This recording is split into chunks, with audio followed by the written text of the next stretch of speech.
There are faction-based information about 11th edition of Warhammer 40,000 coming out on Warhammer Community. Today is, I don't know, Tyranids or Tau, and unless those Tyranids are in Final Day or those Tau are dead, I'm not interested.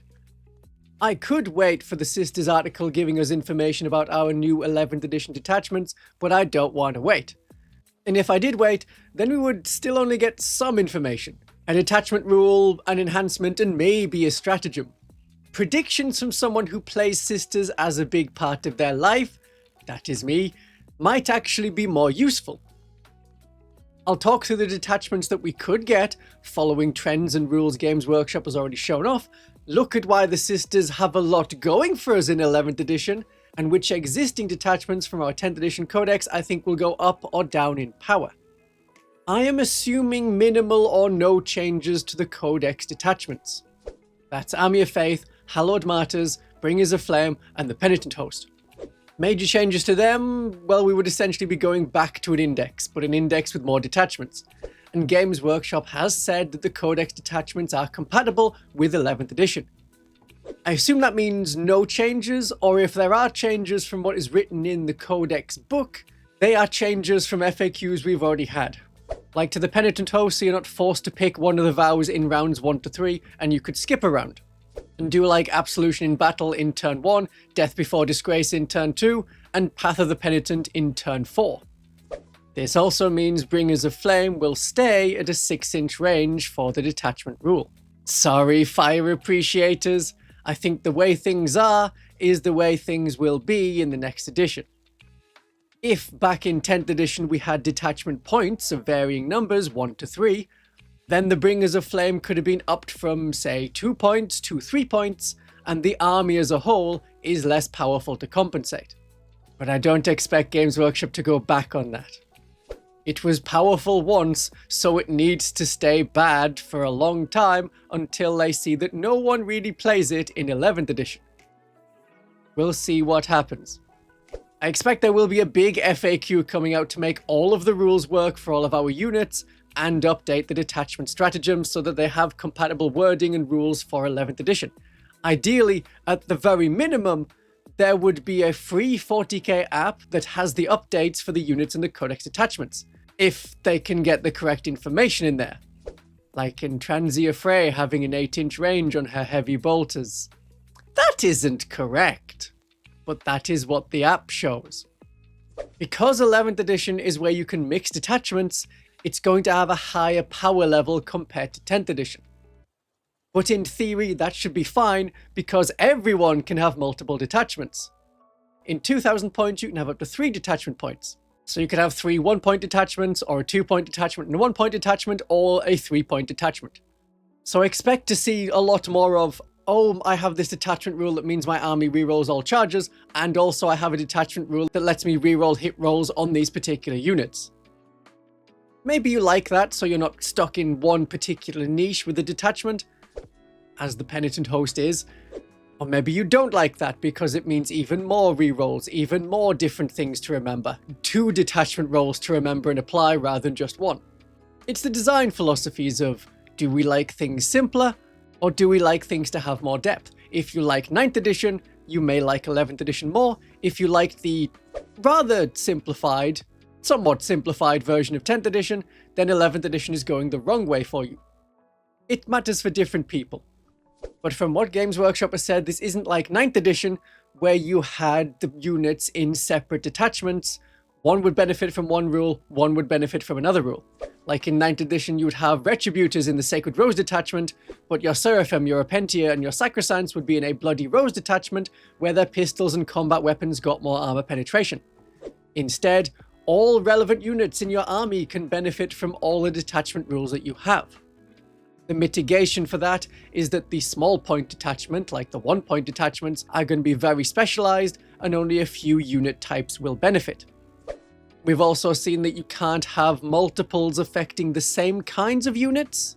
So we've had detachments marked as a wagon detachment, so you can't have multiple wagon detachments to supercharge your orc wagons. You can't have multiple doomed detachments, so you can't have amazingly super powerful Death Company.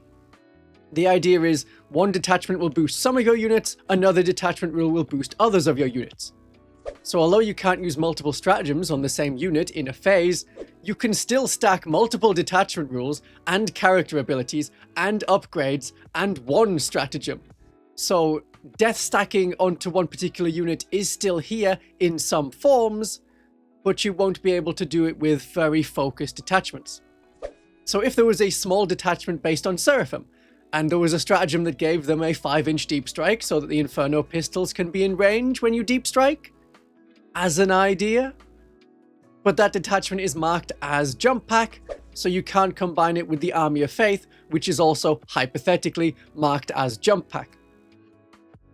You can't have super Seraphim, but you could benefit from the Bringers of Flame detachment rule, and in the shooting phase, use a Bringers of Flame stratagem like Cleansing Flames, as an example of how this could work.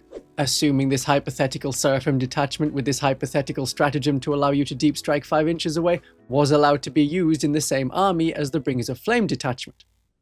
I'm also thinking there may be a Repentier and Mortifier detachment to make the non-Ecclesiarchy Penitent units better, but you cannot combine that with the Penitent host. It means that people who want to take Repentier but not have Arcoflagellants, there is a detachment you can add to your army to make them better, and then Repentier could, say, fight on death in the Hallowed Martyrs, and also have another little boost. So they become better and more worth their points. There has been a post on social media on Instagram and Facebook from Games Workshop that the detachments shown off on Warhammer Community are all 1 detachment point, and the Codex detachments are probably 2 points, as a default. Specific detachments may cost more, or they leave that up to nerfs. If a detachment is too strong, make it 3 points, so you can't play it and something else in 2,000 point lists, and you can't play it at all in a 1,000 point game. Which I am totally sure Games Workshop cares about balancing. I mean, they should. It's there as a points value. Unlike, say, in the last few editions where they've had 3,000 points, but their missions and rules packs have generally capped out at 2,000 points. Campaign book and crusade books accepted. So across all of the armies, there are 70 new and updated detachments. But we're seeing Grotmus detachments like the Librarius Conclave included, and not much in the way of new. Like instead we're getting alternate versions of existing similar detachments. Hey orcs, here's your Grotmus detachment back. But different, arguably worse. Hey, here's another detachment that you got, which has already been a PDF. Oh, you want a third one? Well, here's Blitz Brigade, but a bit different. That's what we've got. Our new detachment will likely be Champions of Faith, that we got back in Grotmus a year and a half ago. There have been 3 detachments given to each of the factions shown off, so Imperial Guard, Orcs, Space Marines, that's consistent. But some of those are just updated detachments from Grotmus 2024. Other options for detachments we may get, as we are on 5 detachments only, one of the least supported factions, along with Genestealer Cult and like Grey Knights. So more original ones should be possible, but I think they'll be very similar to ones that already exist. So a Seraphim detachment, but it's not Army of Faith. An Ecclesiarchy detachment for the Sanctifiers, the Priests, the Arcoflagellants and the Penitent Engines, but it's not Penitent Host.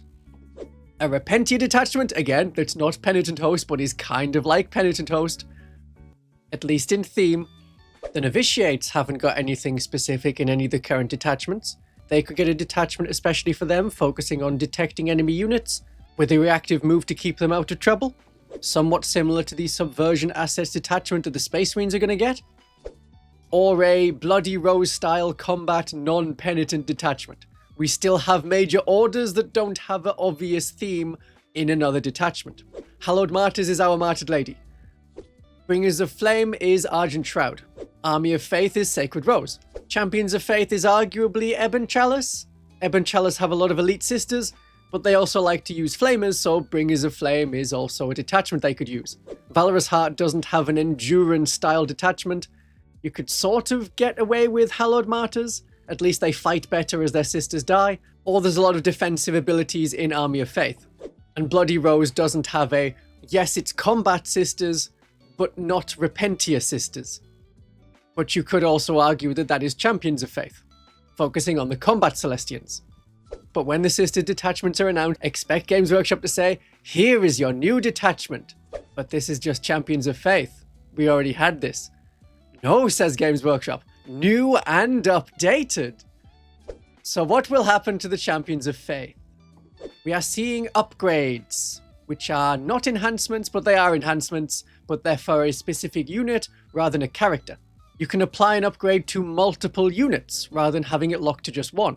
See the Commissar upgrade? If it was meant to apply to only one character, it would be an enhancement, not an upgrade. As an upgrade, multiple Commissars could take this upgrade. It's a good way of getting the last few points into an army. That in theory was part of the design behind enhancements in 10th edition, but we saw, no, you take this enhancement because it does something really cool for your army, don't bother with the others, they're a waste of points. Or you haven't got the right character to put them on, and so your army still ends up as 1,980 points.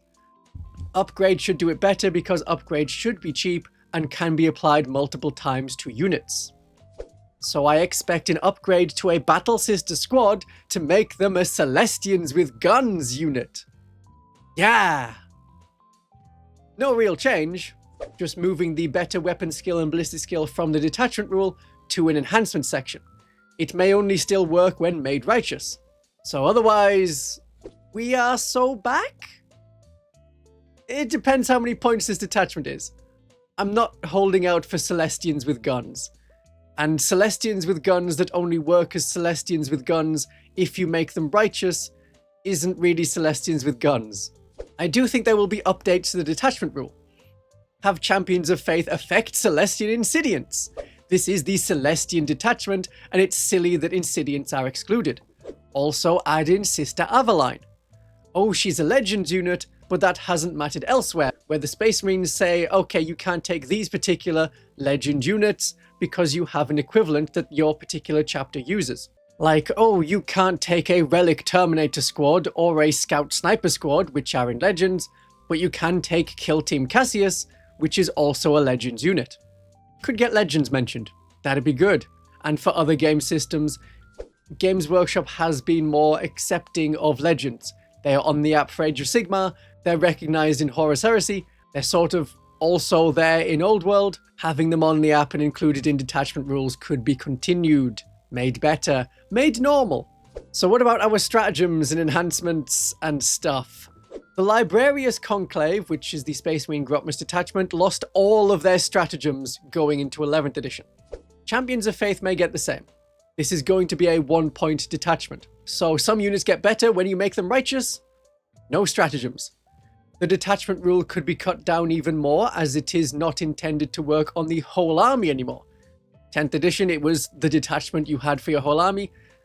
11th edition, it's half of a 1,000 point army or a third of a 2,000 point army. So rather than any unit getting to be righteous, only Celestians, any of the three kinds, Insidiants, Sacrosancts, or Battle Sisters that are upgraded, also Aveline, and the Paragon Warsuits, they may be the only ones that can be made righteous, whereas currently any Adepta Sororitas unit could be righteous. So maybe in 11th edition you can't make a Repenti or Arcoflagellant unit righteous. That sounds about right. All the same bonuses, you pick 3 Sisters units, but only from a limited list, and they get +1 move, +1 leadership, and improve their weapon skill and ballistic skill by 1.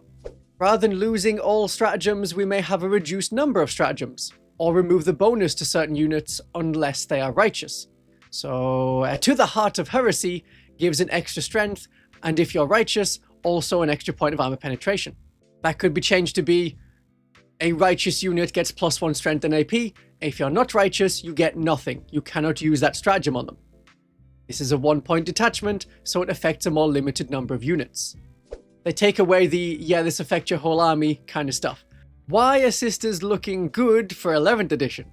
Well, Battle Shock's gonna get better. Battle Shock persists until you can pass a Battle Shock test. I expect it will be, you take a Battle Shock test when you're told to take a Battle Shock test, like when you're below half strength or when an ability forces you to. If you fail it, you are Battle Shocked until the start of your next command phase, and then you will retest Battle Shock. If you pass, you are unbattle shocked. If you fail, you remain Battle Shocked. That will be the change from 10th edition. So in Transia Frey, who has an aura of 6 inches to make enemies take Battle Shock tests, It's at the start of the fight phase, and they subtract 1 from the test. That could battle shock some enemies. If they fail in their coming command phase, oh, they remain battle shocked. Very upsetting. Also the Dogmata, but she doesn't cause battle shock tests. She worsens the leadership of enemies within 6 inches. Sure, you could try and combine her with Intransia Fray, but if anything, the Dogmata will get worse, because the Unflinching Determination ability that gives you +1 objective control means that in 10th edition, even while battle shocked, you have objective control 1. In 11th edition, when battle shocked, your objective control goes to dash, and you cannot modify a characteristic that is dash. Somehow, the Dogmata is even worse. Immolators will be good. You have the ability to remove the benefit of cover for at least the unit that disembarked from them. Enemies can be hidden, so you cannot shoot them over 15 inches. But if you hit them and use the Immolator's ability to remove the benefit of cover for that enemy unit, then the rest of your army can skip the -1 ballistic skill part. I'm thinking it may be more worth taking Flamers just to be sure of hitting, because 2 multi-melter shots and 3 heavy bolter shots feels a bit more precarious when you know that you're hitting on a 4+. Odds are you'll make 2.5 shots, but the Flamers are more reliable because they auto-hit. Fire is good at clearing enemies from buildings. Flamers and torrent weapons do not have a ballistic skill. You cannot make them -1 ballistic skill. Because the benefit of cover is changing to -1 to hit rather than -1 armor penetration, Castigators get a lot more from it. The armor penetration of the autocannons and the 3 heavy bolters will work against enemies in cover instead of becoming AP0. The battle cannon already ignores cover, so it shoots at a normal ballistic skill in 11th edition, don't forget that. And when the enemy attacks us and we're in cover, -1 ballistic skill means we spend less time getting shot. -1 AP was okay sometimes, if the enemy had armor penetration. But on our 3+ saves, cultists with lasguns and autoguns could be very good at killing our toughness 3 sisters in cover with weight of fire. They suffered no penalty to their attacks as they were AP0, as we already had the best save possible at 3+ in cover. Our save didn't improve in cover in 10th edition, whereas in 9th edition we could get a 2+ save when in cover. In 11th edition, enemies at -1 ballistic skill means that cultists are worse at shooting us. And there's loads of cover. I've laid out and played a 10th edition game on an 11th edition board, and there is more cover than even tournament boards. It's like all of the objective markers got turned into area terrain. It's very easy to hide turn 1, and still easy to move forward and remain out of line of sight, behind area terrain. And then in 11th edition, you can still move forward into the terrain and remain hidden. If you haven't shot in the current or preceding player turn, you can move forward into the terrain and remain hidden over 15 inches. It's almost like every unit can have lone operative. At that distance, Repentia can hold objectives, as long as the enemy is far enough away from them. It's safety for St. Catherine to remain hidden and give support auras, or Val's warsuits can stay hidden until they want to strike. Because of changes to the way that characters are going to work, our characters will always get their leading a unit bonus even when they're not leading a unit, as long as they started the game leading a unit. So a Palatine always has lethal hits, as long as they started leading a unit. Morven Val will always get rerolls to her hit and wound rolls, even if her warsuits are all dead. But you can't use rerolls when firing Overwatch. Overwatch is snapshots, so no rerolls, but you can still get critical hits. Palatine stonks go up. Morven Val stonks about the same. With all of the cover available, the Penitent Host looks to be a much better detachment. This is shaping up to be a more combat-focused edition. The Penitent Host is a very combat-focused detachment. Small Arcoflagellant units holding objectives, big units of Repentia and Arcoflagellants that don't have guns, so are going to remain hidden all of the time, being able to rush into a building, moving, advancing, and charging. Well, we've gone from 15 inches away where we can't be shot, and now we're in combat, and now we've killed the enemy, and we are hidden from the rest of their army. And in cover, where the enemy gets -1 ballistic skill. Of course, AP whatever they had, and AP reduced didn't matter when we're in cover because we were on our invulnerable save. Now Repentia and all the penitent units will get a benefit from the benefit of cover. Bringers of Flame may be about the same. It has its dedicated fans, we have transports to move close to the enemy, we have bonuses to shoot them with various stratagems, we get extra strength when we do so, immolators will become a much more valuable part of the edition, its power level will remain about the same. Not so good for Hallowed Martyrs. We've seen with other factions shoot back stratagems, like an orc version of shoot back. When you shoot back, it is only snapshots. Praise the Fallen is likely to end up being snapshots only, so no rerolls, no modifiers, only hitting on 6s. It's like Overwatch, but you can do it in the enemy shooting phase. One of the great benefits of why it was in that detachment is that when you shot back, you have lost at least one model, so you would get the +1 to hit from the Hallowed Martyrs bonus. Well, that won't be in effect anymore. This is going to be a useful stratagem if you do it with more flame-eccentric units like Dominions with Junith Erewhita. Oh, Junith Erewhita will be good, her unit is -1 to be hit. That can stack with -1 ballistic skill that you get from the benefit of cover, unless Games Workshop changes a bunch of abilities to say, if this character is leading a unit, the unit has the benefit of cover. Then it doesn't stack, but at least you could stand the unit out in the open, the unit has the benefit of cover. They won't be hidden. Standing in the open, you are not hidden, but it can work. More bad news for the Hallowed Martyrs. You can only use one stratagem per unit per phase. So no fight on death and full rerolls at the same time. Though it was command point intensive, modified by a Canoness, the enemy declares you as the target of their attacks and you spend 2 command points for Spirit of the Martyr. You will fight on death. Also, at the same time, use Righteous Vengeance. Then you'll get rerolls. You may not have noticed if you hadn't had a closer look. You use this on a unit that has not yet been selected to fight, and it lasts until the end of the phase. And in 10th edition, your fight on death models count as dead, so the unit will get at least +1 to hit, and if more than half of them are down, also +1 to wound. And also you're rerolling the hit rolls, and also you're rerolling all the wound rolls. It was really nasty. The enemy charges you with a super powerful unit, and you're like Repentia, or Sacrosanct, or Canoness with Jump Pack, who is also using her extra attacks and devastating wounds. That slaughters the enemy unit at the same time. That Jump Pack Canoness will only be able to do this one time, and limited.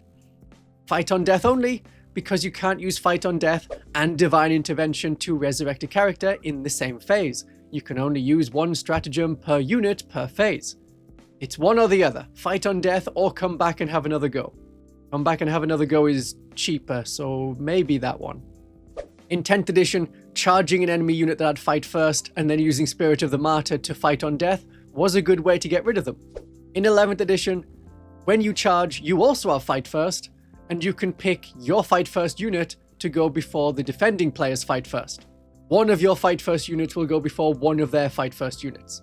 So you do that on probably the only fight first unit they have and kill their fight first unit.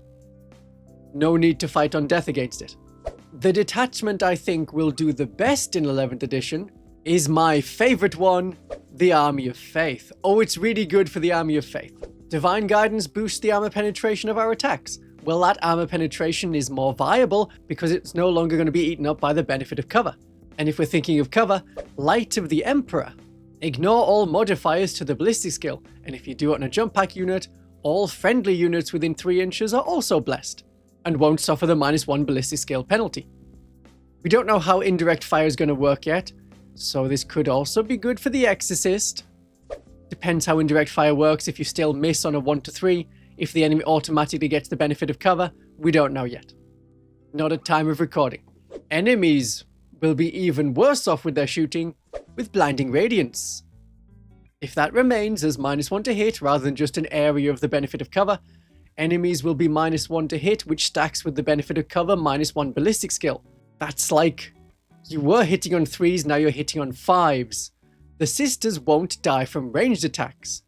Seems like a safe bet to get some Seraphim for 11th edition. If you're like, oh, I don't know what to get, what's going to happen to all our sisters? Seraphim seem pretty good, pretty safe bet. A good place to have Seraphim seems to be behind this big central objective, which keeps cropping up in the center of the board, and cover units on the objective, and sisters and tanks moving up on either side, while the Seraphim, who are giving the aura, cannot be shot because they're obscured by the area terrain. Not only can they not be seen, they cannot be targeted from any distance except in direct fire. And among the enhancements of the Army of Faith is the absurdly cheap 5-point Divine Aspect. Points may change in 11th edition, but it's 5 points right now. Pick an enemy unit within 12 inches in your movement phase. That enemy takes a Battle Shock test. If it's failed, we get a Miracle Dice, but that enemy unit could remain Battle Shocked, and in their next command phase, they will have to try and get un-Battle Shocked. If they fail, that's just another Battle Shocked unit that isn't using stratagems, has objective control dash, we can outscore them, we can outlast them. The changes to Overwatch means we can have no rerolls, but we can still have critical hits, so one of my super special Army of Faith tactics is gonna keep working. You moved a unit out that has less than 9 wounds into line of sight of my Melter Gun in this Battle Sister unit that has a Dialogus and a Palatine. 2 Miracle Dice and you are guaranteed dead. How that works exactly, I'll leave into the next video all about the Army of Faith. Have a super fun day with the sisters in 11th edition and a great day of 40k.